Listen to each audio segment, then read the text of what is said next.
Election ಮುಗಿಯುವವರೆಗೂ ಮಾಂಸಾಹಾರ ಸೇವಿಸದಿರಲು CM ನಿರ್ಧಾರ ಮಾಡಿದ್ದಾರೆ. ಮಾಂಸಾಹಾರವನ್ನ ತ್ಯಜಿಸಿ ಸಾತ್ವಿಕ ಆಹಾರ ಸೇವಿಸುವಂತಹ ನಿರ್ಧಾರ ಇದಾಗಿದೆ.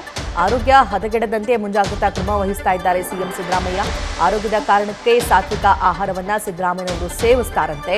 ಚುನಾವಣೆ ಹಿನ್ನೆಲೆ ರಾಜ್ಯಾದ್ಯಂತ ಅವರು ಪ್ರವಾಸ ಕೈಗೊಳ್ತಾ ಇದ್ದಾರೆ. 77ರ ಹರೆಯದಲ್ಲೂ ಕೂಡ ಪಕ್ಷದ ಅಭ್ಯರ್ಥಿಗಳ ಪರ ಸಿಎಂ ನಿರಂತರ ಪ್ರಚಾರ ಮಾಡ್ತಾ ಇದ್ದಾರೆ.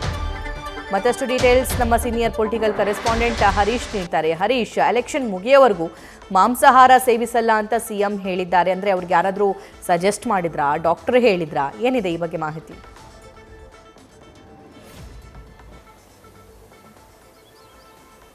ಸಭಾ ಬಹಳ ಮುಖ್ಯವಾಗಿರುವಂಥದ್ದು. 77 ವರ್ಷ ಆಗಿರುವಂತಹ ಸಿಎಂ ಸಿದ್ದರಾಮಯ್ಯ ಅವರು ರಾಜ್ಯಾದ್ಯಂತ ಪ್ರವಾಸವನ್ನು ಮಾಡಬೇಕಾಗುತ್ತೆ. ಮತ್ತು ಚುನಾವಣಾ ಪ್ರಚಾರದ ಹಿನ್ನೆಲೆಯಲ್ಲಿ ಕೂಡ ಸಾಕಷ್ಟು ಕೂಡ ದಿನನಿತ್ಯ ಪ್ರಚಾರ ಕಾರ್ಯಗಳನ್ನ ಕೂಡ ಕೈಗೊಳ್ಳಬೇಕಾಗುತ್ತೆ.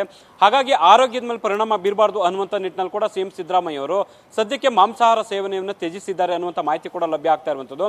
ಸ್ವತಃ ಕುಟುಂಬದ ವೈದ್ಯರು ಆಗಿರುವಂತಹ ಎಚ್ ರವಿಕುಮಾರ್ ಅವರು ಇದಕ್ಕೆ ಸಂಬಂಧಪಟ್ಟಂಗೆ ಒಂದಷ್ಟು ಸಲಹೆಗಳನ್ನ ಕೂಡ ಸಿದ್ದರಾಮಯ್ಯ ಅವರಿಗೆ ಕೊಟ್ಟಿದ್ದಾರೆ ಅನ್ನುವಂಥ ಮಾಹಿತಿ ಲಭ್ಯ ಆಗಿರುವಂಥದ್ದು. ಯಾಕಂತಂದ್ರೆ ಈ ಸಂದರ್ಭದಲ್ಲಿ, ಪ್ರವಾಸ ಸಂದರ್ಭದಲ್ಲಿ ಮಾಂಸಾಹಾರ ಸೇವಿಸಿದಲ್ಲಿ ಆಗಿದ್ದಲ್ಲಿ ಒಂದಷ್ಟು ಆರೋಗ್ಯದ ಮೇಲೆ ಪರಿಣಾಮ ಬೀರಬಹುದು ಅನ್ನುವಂಥ ಸಲಹೆಯನ್ನು ಕೂಡ ಈಗಾಗಲೇ ಕೊಟ್ಟಿರುವಂಥದ್ದು. ಹಾಗಾಗಿ ಸಿಎಂ ಸಿದ್ದರಾಮಯ್ಯ ಅವರು ಸದ್ಯಕ್ಕೆ ಚುನಾವಣೆ ಮುಗಿಯುವವರೆಗೂ ಕೂಡ ಮಾಂಸಾಹಾರ ಸೇವಿಸದೆ ಕೇವಲ ಸಾತ್ವಿಕ ಆಹಾರವನ್ನಷ್ಟೇ ಅವರು ಸೇವಿಸ್ತಾ ಇರುವಂಥದ್ದು.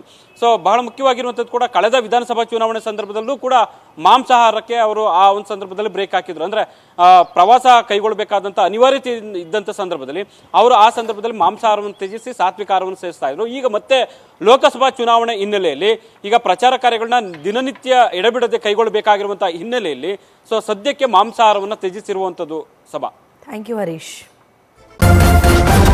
ನ್ಯೂಸ್ ಫಸ್ಟ್ ನಿರ್ಭೀತಿಯಿಂದ ನಿಮ್ಮ ಪರವಾಗಿ.